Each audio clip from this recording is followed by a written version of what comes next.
It is so joy-giving to be back in Australia.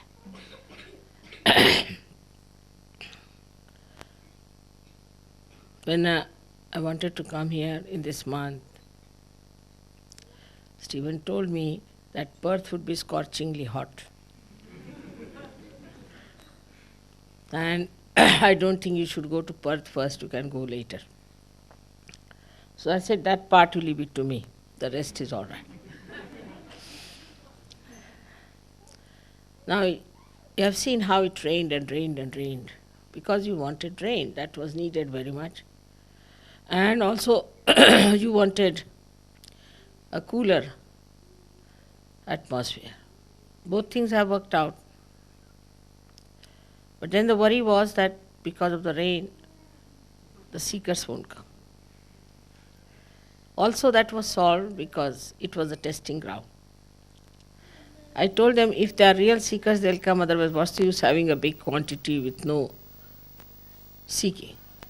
See, yesterday, what beautiful people came. They came all the way in the rain because they were seekers, very deep seekers. They never even asked a question. Can you imagine in this Australia, I'm always bombarded with questions. And they had told me not to allow them to ask questions. But I could feel their seeking so much that I said, better ask me question. And not a single question was asked.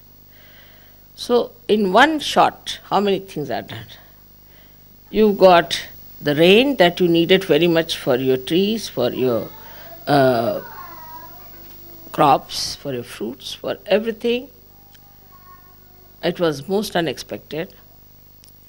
And then you got it cooled down so that our programs could go on well. Then you got the real seekers and the real seeking. But the electricity went off. Now see the good point of electricity also. Because electricity went off, we had those candles. And all the booths I saw were just burnt with these candles on. And I came in the room, they all went buck, buck, buck like that. And I could see why candles had to be put. So also that was a good thing, that we should rely sometimes on natural things. We are so much dependent on electricity is not a very good thing. So we should have always provision for something natural. We should keep some lanterns and things and should try to live more with the nature than with this electricity. I tell you, this electricity is responsible for spoiling our eyes very much. Supposing we had used those lights which older generation had used, we would never have strained so much our eyes as we are with this electricity, because not that it gives us light, but also it takes away light from our eyes. So too much use of electricity is made us like slaves to it. As you know that in America once the electricity failed and so many people died. So it's more to depend on natural things. And this is a good trend that you have, that you try to have more natural surroundings, more natural places to live in. So the main thing we have to realize that equilibrium, that is being worked out by Paramachaitanya. If Paramachaitanya is the power of love of God, then it works out equilibrium. So the Sahajogis who are going to work out Paramachaitanya have to have equilibrium in their life.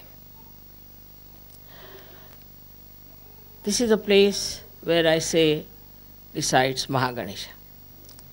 So we have to understand how Sri Ganesh brings balance in us. It's very important to see that his swastika represents nothing else but balance. Balance when it is steady. When it starts moving in the right direction, then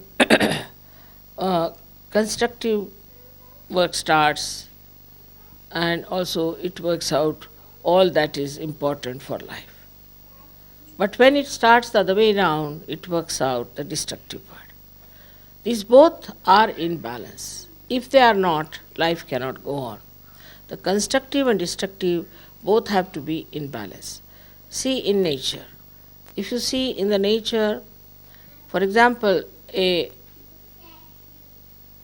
bud has to come, and when the bud dies, then the fruit comes out. The tree has to evaporate its water to the sky. If it does not, then it won't rain. It won't trigger the rain. But during winter season, it has to drop out its leaves, because these leaves have to die and fall onto the ground to nourish the mother nature with nitrogen. Then during summertime, again they come back.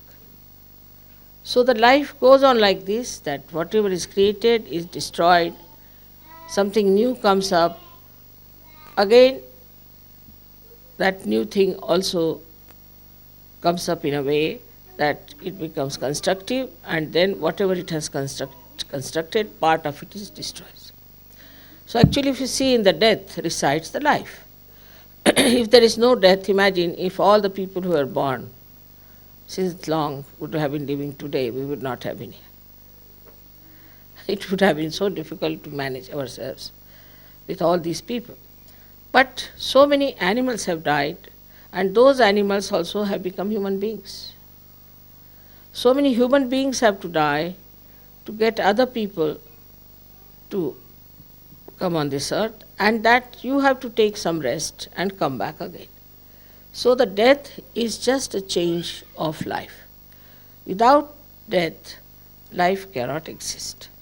It's a balance between the two. So a Sahaja should never be afraid of death. He should never be afraid of death. Because if he is going to die, it is only going to be another life where he rests for a while and comes back with greater enthusiasm, with greater energy. So there is a complete balance in nature. If you see, if there was no balance, we could not have existed. Supposing the earth was moving with a greater speed, we would not have existed. If the Pacific Ocean was deeper even by certain feet, we would not have existed. So many things are completely in balance. The distance with the sun, the distance with the moon, everything is so much in balance. If this balance breaks, then we would be nowhere. So we have to understand that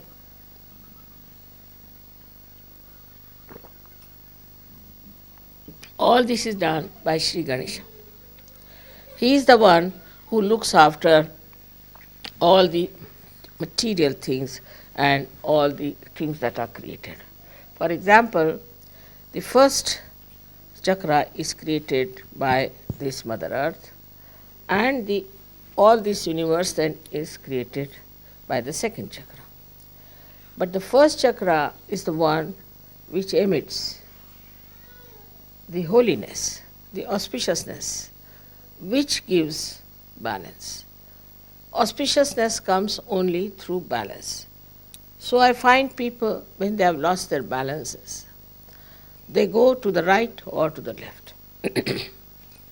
People are very righteous, extremely righteous, very good Sahajogis, nice, but there is no love. Without love, righteousness has no meaning. Love doesn't mean that you indulge into anything, but you must have detached love and responsibility. So in our life, we should see if we have that balance or not. It's very important if we have to see to Sri Ganesh. Sri Ganesh, as you know, is on Muladhara. He controls all our senses as far as the Muladhara is concerned, especially all the excretion. So we are not people who believe in the indulgence of it, neither we believe in the detachment of it, but in the balance. That's why you all have to be married, you have to have a proper physical life, and that you should have proper children and lead a very sensible, dignified married life. That is very important. But love should be there. There should be love between husband and wife, between children and parents and everyone. If one person goes into imbalance, the whole family goes into imbalance. To establish a family sweetly and nicely is also an art. And if both of them agree and say that we will do this way, I am sure it's not difficult because you are Sir Yogis, you are already know the quality of balancing. What I find in the West now is the balance has gone really on the rocks. Because, see, now there are all kinds of problems of homosexuality and this and that and all. This is just because of imbalances. People have gone to that limit. Another is asceticism, where our people are ascetic, made ascetic, like in TM and all that. They have taken to these things. Because these are unnatural things. Natural is to be in balance. If you are not in balance, then things go off and you become either too much of something and nothing of the other. That's how people suffer. So, from uh, Ganesha's chakra, we have to learn what are we doing.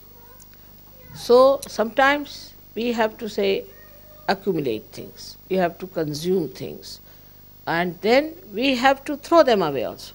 It is not that whatever we consume is just stored up within us or in the house. So we must also learn how to throw away things and how to take inside. This is in our household, in our thought also. In our thought also, when we receive some thoughts from anywhere, we should only digest that is good for us and is digested because of Param Chaitanya. The rest should be thrown away. We shouldn't bother. Like yesterday, somebody met me. You said, Mother, I am a Catholic and I cannot get out of Catholicism.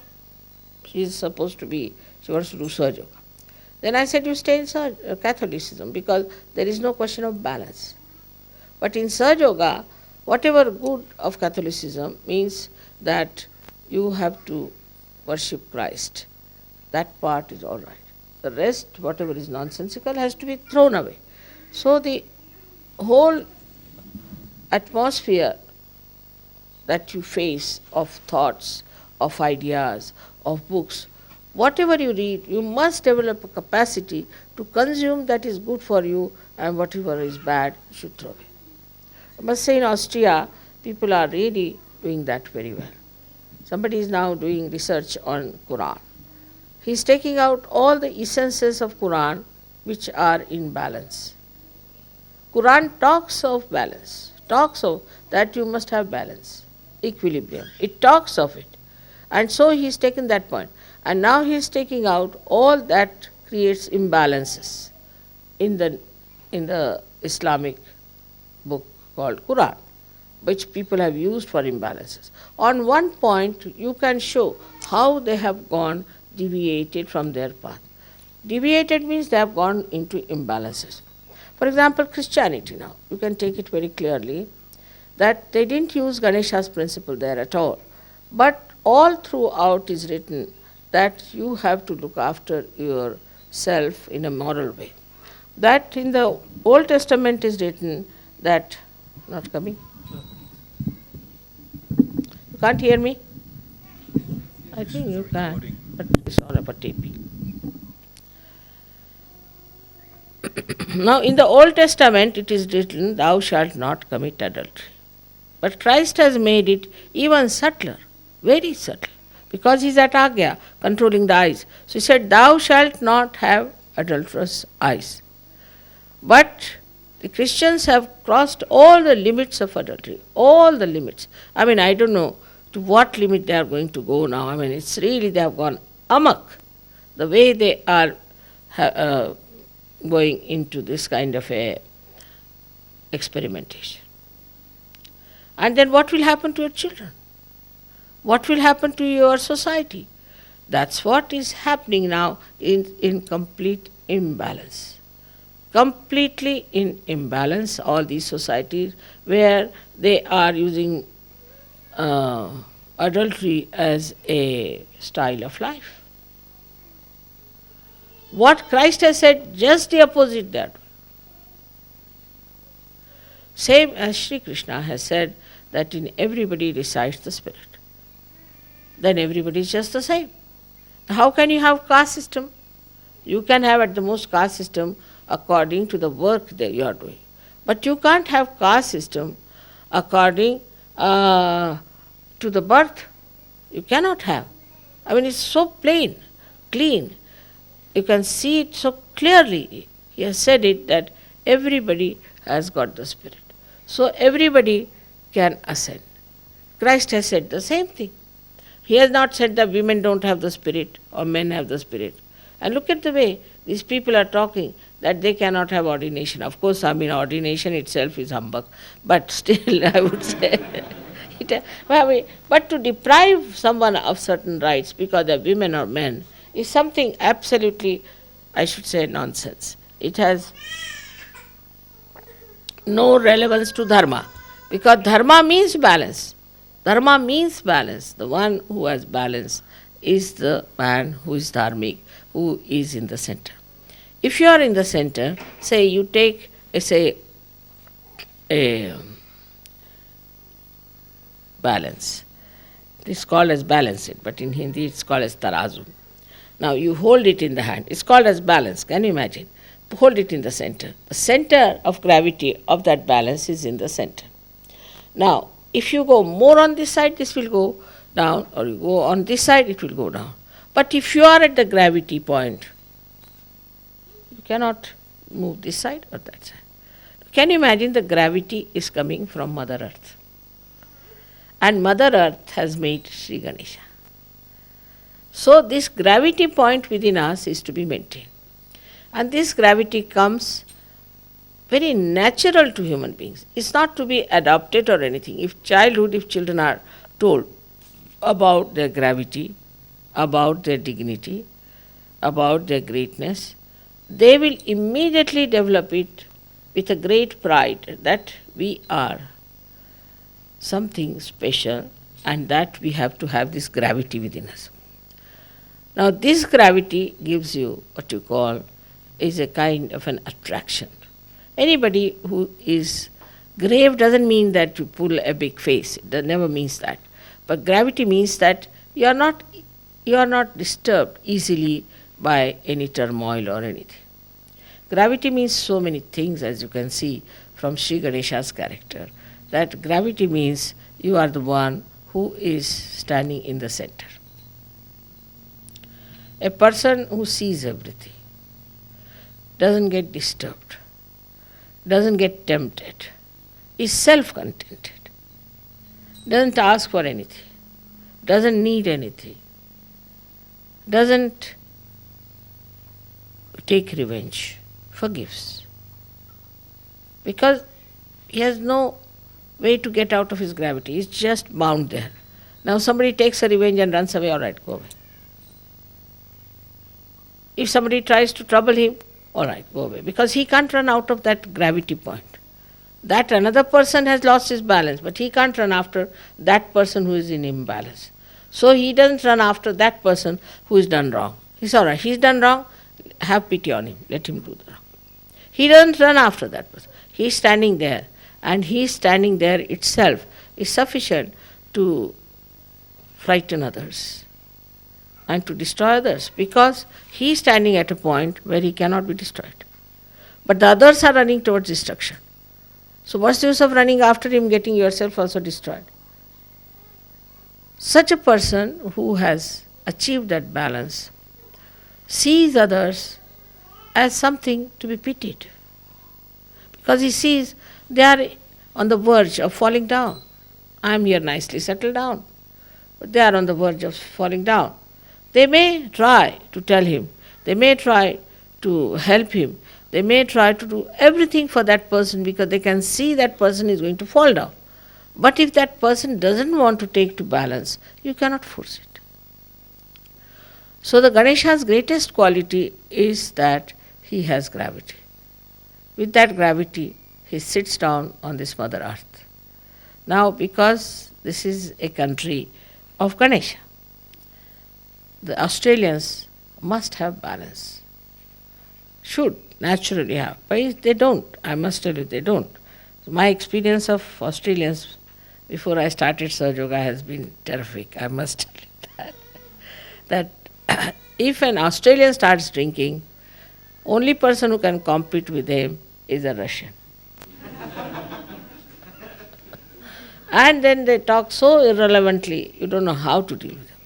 If they shake your hand, then you will feel after some time you have lost it.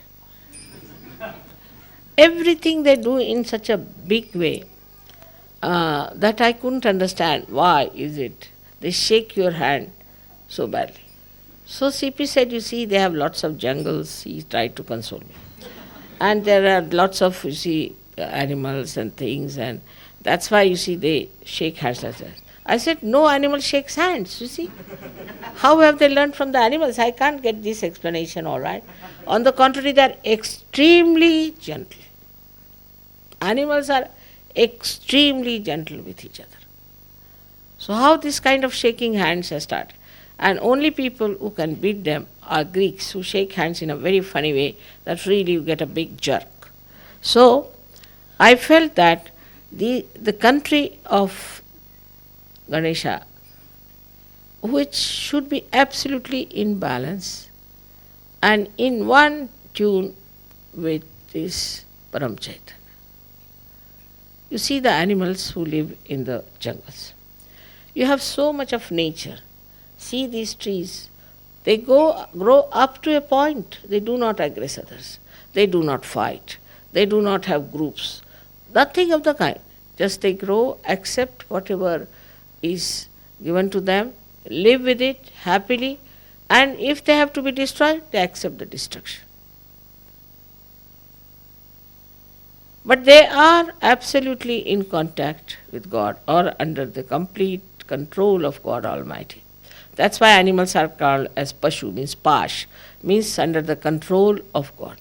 While we have got freedom, even we have got freedom, still this is a country of Sri Ganesha. The nature should really imbibe within you is the balance. And the balance should come in such a manner that your whole character, your own temperament should show that balance within you. But what I find is the most difficult thing in Australia, that there are groups and people fight and lots of problems with that. It surprises me how can in the country of Ganesha where there are Ganas, see all Ganas are here. If Ganas start fighting with each other, what will happen? Supposing the antibodies in our body start fighting with each other, then what will happen to our body? So you are like Ganas. You are specially blessed people to be born in this special country. And after all these achievements that you have made, if you are going to take these absolutely nonsensical things of the countries which are overdeveloped, have lost their balance, then what's the use of being born in this Ganesha's land? In this Ganesha's land, you have to have a complete balance within yourself. That's what I expect from the Sahajogis of Australia, that they have to give to the whole world the sense of balance of Sri Ganesha. On the contrary, it is being reported to me that every time we have our program in Ganpatipule, people have noticed that there are groups in Australia, that people are not clean-hearted. They talk ill of others. And they told me, warned me, Mother, be on the lookout why it is happening. They speak something behind their backs and try to convince the people of other countries about it. Of course, they being so clean that they don't like it. They don't want to hear it from Sahajogis. They don't want to hear against anyone who are Sahajogis. So they informed me, Mother, this is a very serious thing, and certain things they have told me are really very serious. So now we have to first decide that we should bear no grudge to anyone. How can you bear grudge to anyone? We have to be forgiving. All the time forgiving. Somebody has said it, all right, doesn't matter. As it is, English language, you know, is not very soft language. It's not a very soft language. And in that, if you say something, one should not mind. It's a very humorous language, but the humor sometimes cuts you out. But doesn't matter. That's the defect of the language. But that doesn't mean that you should say harsh words to anyone, or you should be indifferent to anyone. To your duties, to your children, to your wife, to your husband. Indifference to anyone itself is tremendous harshness. For the small thing, if a woman gets angry and doesn't talk to her husband, or if the husband neglects the wife, doesn't bother about her, looking after her, caring for her, then it's a crime. According to Sahaja Yoga, it's a wrong thing to do. Because you must have balance, you must have softness of nature. You should talk very softly to others and be kind and nice.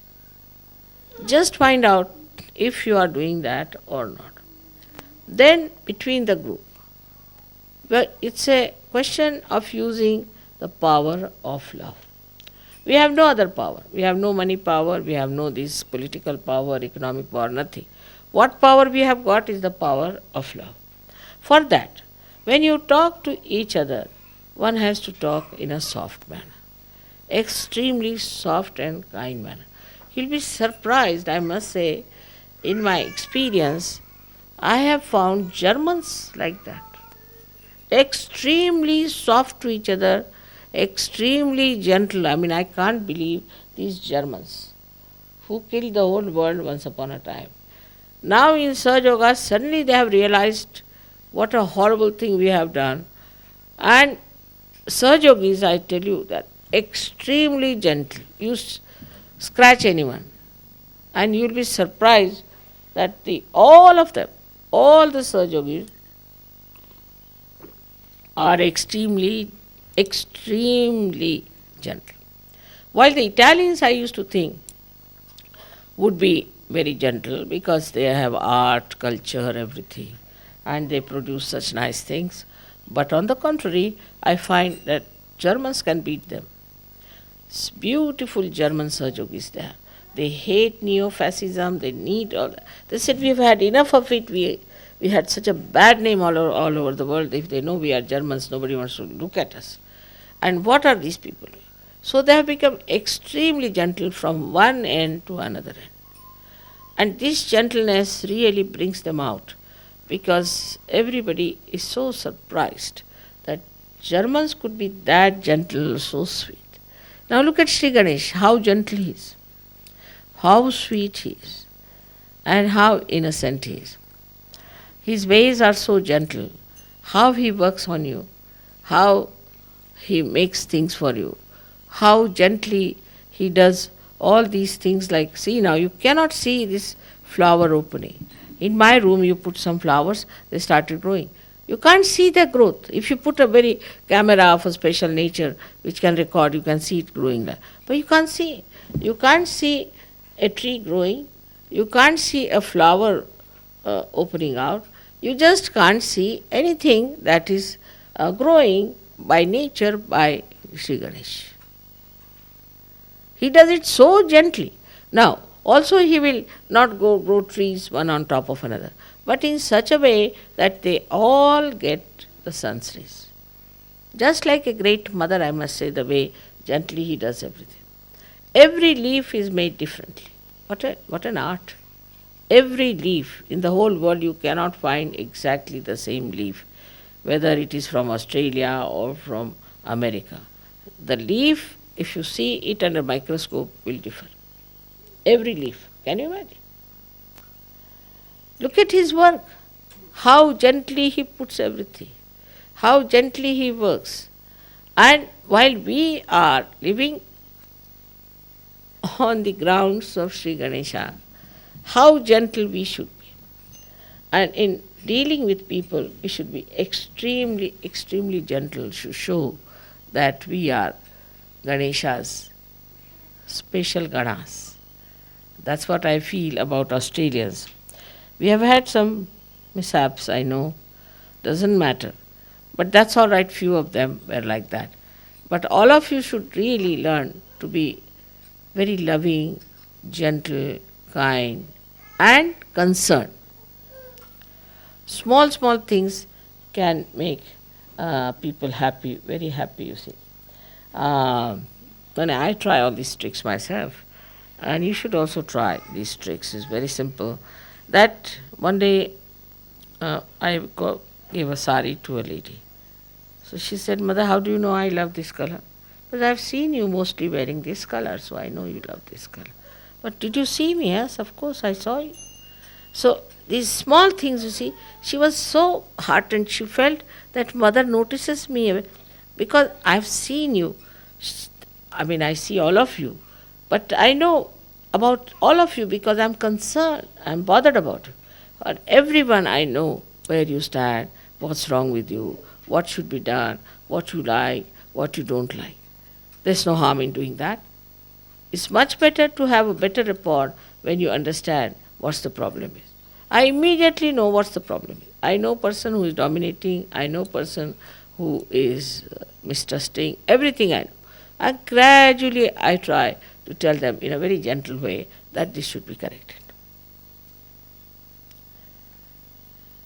But you need not tell them. For you, there's a very simple method of giving bandhans and improving people. You don't have to worry about doing something very drastic about it or to tell them on the face. Only thing, if you give bandhan to them, you can do it.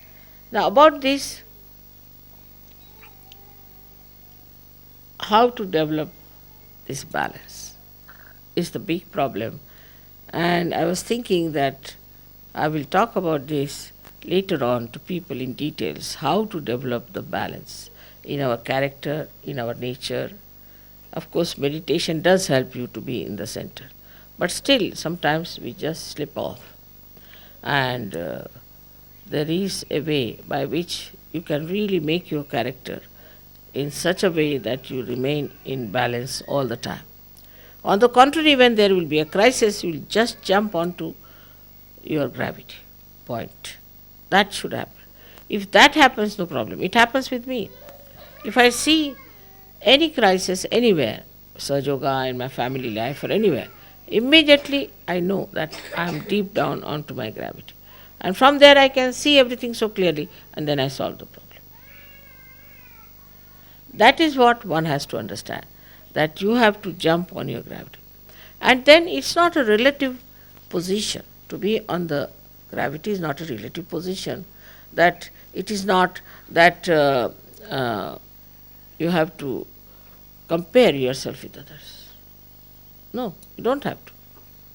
You don't have to think that I'll be losing this or I'll be gaining this, nothing of the kind. You are there on your own position, you are there. You are in charge of yourself. So you don't worry, there's no jealousy, there's no fear, there's no kind of a temptation. You just choose there. You're not bothered. Sometimes I've seen the leaders are worried about their leadership sometimes.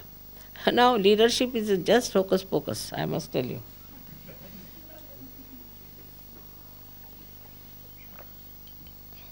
If somebody says, Mother, you become the leader, I said, no, I know. I know that joke. So it's a joke. Leadership is a joke, you see. And if you know it's a joke, then only you will work it out better. Because, you see, there's nothing like hierarchy in Sahaja Yoga, as you know, we are all one, same. We cannot say that hands are better than feet and the feet is better than this, nothing of the kind. In the same way, everything is very important. And everything circulates, like the blood cells. So, we do not say that this blood cell is good and that blood cell is bad. Or this blood cell is higher, that blood cell is higher. In the same way, everybody is circulating. So, one should not have any fear. Also, fear of the leader should not be there. There's no need to fear the leader. If you are on your gravity, you keep to it. He will understand you. As long as the leader is on the gravity, he will be there. As soon as he goes away from the gravity, he will go away himself. So you stand on your own gravity point. And nobody can disturb you. You should have no fear, nothing. Nothing to bother in Sahaja Yoga. As it is, you are all saints. What is there to bother? The whole Ganas, all the angels, all this all-pervading power is looking after it. Yesterday we saw a kind of a light which became miraculous light following us on both the sides of the car. Especially on my side was there such a lot of light following. Just giving indication that it's all right, this is Ganesha's place and here things are going to work out. So you are placed so well, you have so many powers within yourself and which you can express very well. Fearlessly you can have it within yourself. Anybody who tries to trouble you will be looked after by this all-pervading power. You don't have to do anything about it. So try to see, are you in balance in any way? Some people are too much attached to their family and some people are detached. Too much attachment to family is also wrong. What is the need to be attached so much? You spoil your children, when they grow up they hit you back. So best is to keep them in balance, have a detached attitude towards life. And this detached attitude, as I have told you, is like the sap in the tree which goes to all the places. If it is surplus, it can evaporate or it can go down. But it doesn't stick to anything, because if it sticks to anything, that involvement will kill that tree and also kill that part, that flower where it is sticking on to. So we see that attached love is the death of love. So we have to have proper understanding of this detached love, where you stand on your gravity and you are concerned about everyone, think about everyone. In case you find that somebody is not all right, you don't lose your balance, but get that person in the balance. If you start losing your balance, then how can you get back that person? And in that way, you will lose all your hatred, all your anger, all your lust, or what you can call all your competition, all that. Because you stand in your own dignity. You don't want certificate from anyone. You don't want any praising from anyone. You just know that you are there and you are self-contented. Then it's not also necessary that mother must give me a special audience. It's all ego. I must see mother. I have to see her privately. What is the need to see me privately? I am never private. I am available every time to you, all the time. So all these things, you see, are coming out of the ignorance and out of the fact that you are not on your gravity point. So today, to begin with, we have this Ganesh Puja, where we all should, in our heart, think what is our gravity point. And that we have to stand very firm. May God bless you.